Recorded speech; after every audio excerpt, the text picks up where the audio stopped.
right. Yeah, you're good. This side, this side. You're fine. Either way, man. I don't want to block. Oh, you're fine. Good morning, everyone, and thank you for being here this morning. Before we jump in two items today, we'll do our usual review of public safety numbers, even though it's very early in the year. As we begin these year-to-year comparisons, we just have to be reminded that it's very early. So homicides are down 20% year over year. And non-fatal shootings are down 25%, and robberies so far this year are down 34%. We're going to quickly jump into questions today, but I want to briefly lift up one item of our opioid restitution work because we are extending the deadline for public feedback on both the public engagement plan and on the public transparency and accountability plan. We'll be accepting feedback now until the 15th of March. You can find the form to submit your feedback on the city's website, and we'll uplift them continuously as we have been on our social channels. I ask that everyone please help us amplify that message and make sure that every resident that wants to takes the opportunity to submit their feedback because we want to hear from as many as people from across the city, from every breath of life, folks that have been impacted as humanly possible. I also want to lift up that we know that this week we had to not have the MLK Day parade this year because of the weather, and we are now going to be having a Black History Month parade and instead on President's Day this year. So all of those folks who were planning and celebrating on MLK Day, we're just going to move that to President's Day, bar another snowstorm or something like that. So we want everyone to come out, and I'll encourage in particular all the younger folks and then adults too to wear a hoodie, a sweatshirt, coat, jacket, t-shirt, whatever of some Black history figure that means a lot to them at that parade. So we're looking forward to it. And with that, we will jump into questions. Start with Bennett. All right, Mr. Mayor, good morning. Much has been said out of Washington this week regarding the new administration executive orders on immigration. We're curious if you've issued any directives to city agencies in regards to immigration enforcement here in Baltimore, and conversely, have you received any more communications either from the White House or from Trump associates like Stephen Miller? No, we have not received any further communications, and just in general, for the first part of your question about response to stuff going on into Washington, I think you guys heard me talk a lot of times about spending a lot of times on my grandparents' farm in the South, and I'm sorry, I gotta stop for a second because the glare is killing me today. Calvin, can you go get my glasses out of Simone's office? But for me, this really reminds me of a Malcolm X quote. This is the chickens coming home to roost, right? We knew that this was coming, so we had to be prepared for that. We knew that these actions, and folks should have taken the president for his word when he said he was going to do the things that he's doing. But for us, we have not issued any further things. We have not gotten any communication, and we'll continue to operate as we have. Go to Son. Yeah, follow up on that. What would you say to people here in Baltimore who are seeing this national news and concerned about Trump's immigration crackdown and how it impacts the state? Well, listen, thank you for the question. Like I said, our approach will not change, and I'll reiterate what I said from the beginning. First, we are watching what the administration actually does, not just what they say. I think that is the critical thing, and we know the most predictable thing about the president is that he can be unpredictable. But it's also, thank you, it's also important to note that we work with our federal partners every single day. But BPD and my officers are focused on preventing crime and violent offenders here in Baltimore City, and they will continue to do that. And they will not be focused on enforcing a federal immigration law. The city won't be asking its residents about their immigration status. We will not be doing in a law enforcement capacity or any connection with our city services. Not only is that consistent with our values of a city, but it's the best way to stick to our obligations around public safety in Baltimore, because That's what's important to the voters of Baltimore, that we continue to have those numbers go down. And we know that that's what they want us to be focused on. The federal government controls immigration policy and handles the enforcement of the nation's immigration laws. We have not and we won't interfere with them doing their work. We will allow our focus to be, again, remaining on the folks that are doing the work, reducing violence across the city of Baltimore. Now, if you're going to break the law, as I've said before, I don't care where you're from. We have and will continue to work with ICE and our federal agencies on folks who are breaking the law and helping to remove them from the streets of Baltimore, period. That has never been an issue for us and never will be. What we are doing here in Baltimore is improving public safety, and that's what our focus is on. Go to Blair from WMR. Hey, Hey, Blair. So following up on immigration conversation, so online there's been some concern surfacing about ICE raids in restaurants in sensitive areas that has been allowed by the Trump administration. Are you aware of any of this actually happening? What should citizens do if they see it happening? Well, listen, we are not aware. We know that we've heard the same things as you all have heard. But again, I am not the president of the United States. I can't control ICE, and the president can send forth his agents to do as he pleases as the commander of them. And for us, we just hope that, again, my hope is that the focus remains on violent folks who are disrupting communities, folks who are leading gangs and bringing guns and drugs and causing harm in our communities. Yeah. And just to clarify for that question, you have not issued any directives to city agencies about immigration? I have not. Nothing has changed for us, Tally. And then the Opioid Restitution Board, is that still, you still planning to announce those board members by the end of this month? Yep.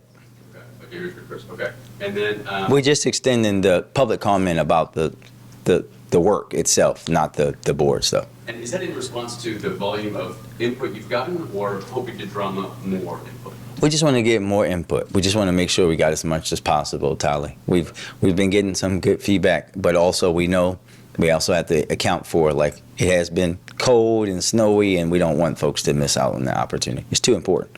And then Senate President Ferguson has had sort of a lukewarm response to the idea of the supervised drug use sites. And then I would say straight up skepticism about the city keeping its 2% local sales tax.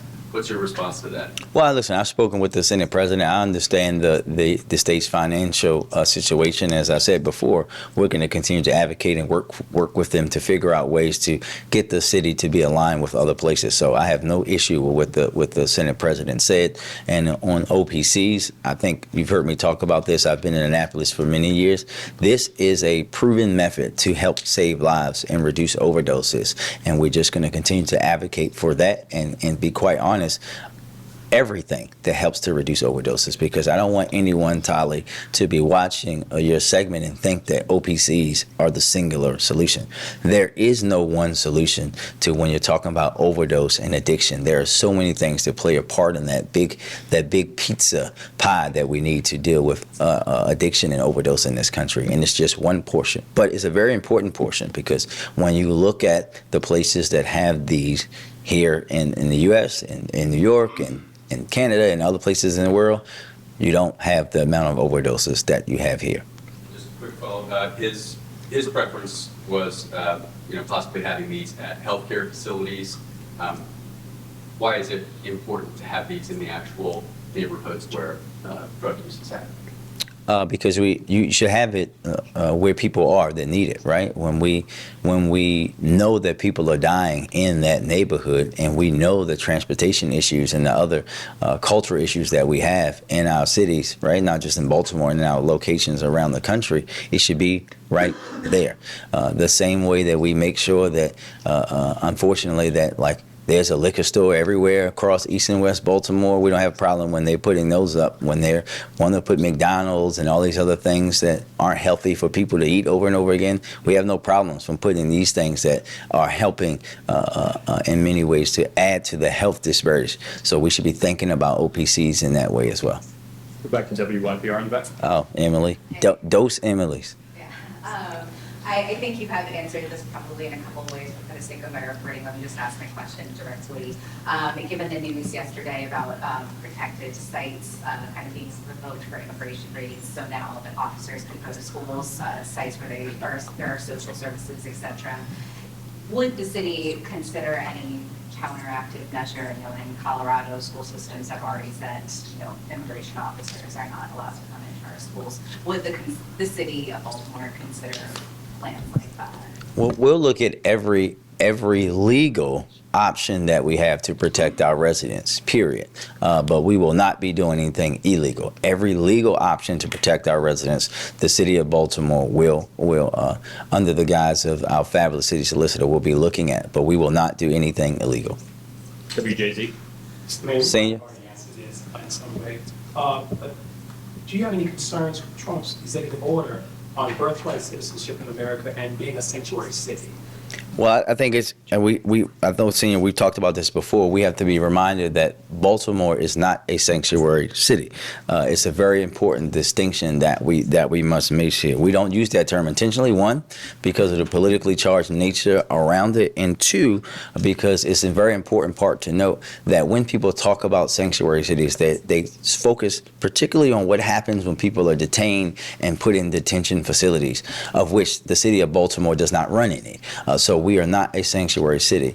But listen, everyone should be concerned with not just the executive order around birth right citizenship, but the ones that are around eliminating, in particular, things that President Johnson set up to make sure that there was protections for folks, especially folks that look like you and I when it comes to workers and contractors, right? The elimination of DEI, the elimination of all these things that are there for basic protection for people across these United States of America. We should be concerned with each and every one of them. But as I said earlier, we should also understand while we should be concerned, you can be angry, but you also should understand that this is what happens when you put chickens out in the barnyard. The chickens always come home to roost. Fox 45? WBAL radio. Mayor, sorry, I couldn't answer this question. Some impacts on the governor's budget. He's talking about some more cuts, possible changes to Kerwin. Your reaction to some of that? Well, I think that, listen, we're going to be looking at all of that, right? We understand what for us as a city, it's important that we continue to fund our education system, that we continue to give them the resources that we need. We also understand what the state has to do for its fiscal house to get that in order. But it's not just about Kerwin. It's about making sure that, and I know the governor and his team have been very, very focused on this, making sure that these cuts and things to the state budget don't put the burden on local governments, and they've been doing a good job of that, and we want to continue working with them to make sure that that doesn't happen, particularly for Baltimore City as it has in the past. Are you looking at anything from your own budget that may be impacted because of the money coming from the state? Well, everything that they do will be impacted. Like we know, for example, the budget proposal has us, the city, picking up more of the costs for retirees in the school system and things like that, which it would be an impact on us. So we know that happens every year. That's why you guys don't get our budget until after their budget is done, because we know that's how these things work. And we'll just be working with our partners and the governor and the fabulous folks in the General Assembly as they go through the budget process to make sure that we can do whatever to help the residents in Baltimore City. Go back to the banner. Emily, You were spoken about. you said banner. You gotta be. Go ahead. I'm sorry. So you had spoken about preparations for President Trump's sort of beyond Yep. capability. His orders are said that he would prosecute mayors of cities who don't fully cooperate with ICE policies and with ICE raids. So is that something that the administration is contemplating preparing for? And what would be the plan were you ever to be detained?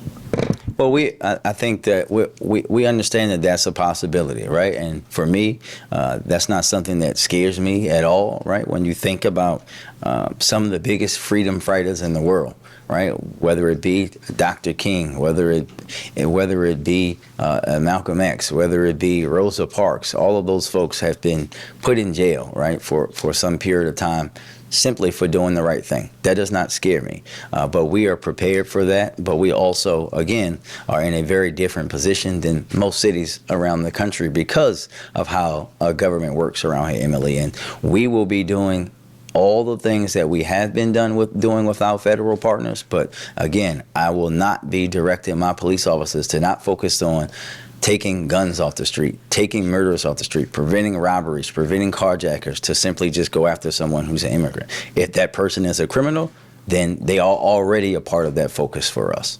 Is the succession plan in place? What does that look like? Obviously, I don't think you'd be detained for long, but who's in charge? So this is one of the reasons why I created the city administrator. When I am not here, the city administrator is running the city. Go back to the sun. What would you say, moving the conversation more local, to Baltimoreans who are worried about the water and sewage rate that's proposed increase? Yeah, I think that we have to understand that this is not just a Baltimore City thing. This is happening around the country. It's being driven by cost increases on chemicals and materials that cities around the country we all use. But also, when you think about how our rates have been over the last few years in comparison to the rates in the other places, this is not something that we want to do, but that we have to do. If we want to continue to have our water not have the issues that it had in the past, to have our system putting out its best numbers ever, and that always, and most importantly, that we have programs and assistance for folks, and we're here to help in every way that we can. WBAL. Tyler? What do you plan to testify on in Annapolis? 1 second, Tyler. Take us a drink. So, Tyler, I think you got a copy of our priorities that we have in Annapolis. So, all of the things that are on our priority list, we're gonna be there if the schedule allows. Right? We have to wait to see what the hearing schedule. So, we're gonna be focused on every single one of those priorities. If I can be there, I will be there. And last question. Look. Taking a huge shift here. So obviously we're in quite a deep freeze. Right Yes. now. It's very, very cold. When it did warm up in the past weekend, we saw A lot of waterman breaks. Is the city taking any steps preemptively as we're anticipating a warm up to try and prevent or at least fix any potential problems like something? Yeah, so we did that. We were talking about this weeks ago. So we have contractors and it flexed that up to have people on the ready. Unfortunately, we don't know where these are going to pop, right? But we know that when you have that fluctuation in temperatures and you add that onto the old infrastructure that we have, that this is going to happen. I even have a dashboard that tells me how many of them are going on at any given time, and a director and his folks have been doing a great job of trying to get to them alongside our contractors as quickly as possible. So we just ask that when someone sees, don't wait until it's a break. If you see a small leak, let us know. Put that into 311 so that we can try to address it as quickly as possible before it grows. But also, I'll take a time to add in at this point that this is a time where we ask folks at the lowest point in your basement to keep that slow drip or some steady stream coming out to protect the pipes inside your homes as well, especially for those who may not have heated basements and things like that. Thanks, everybody. Thank you.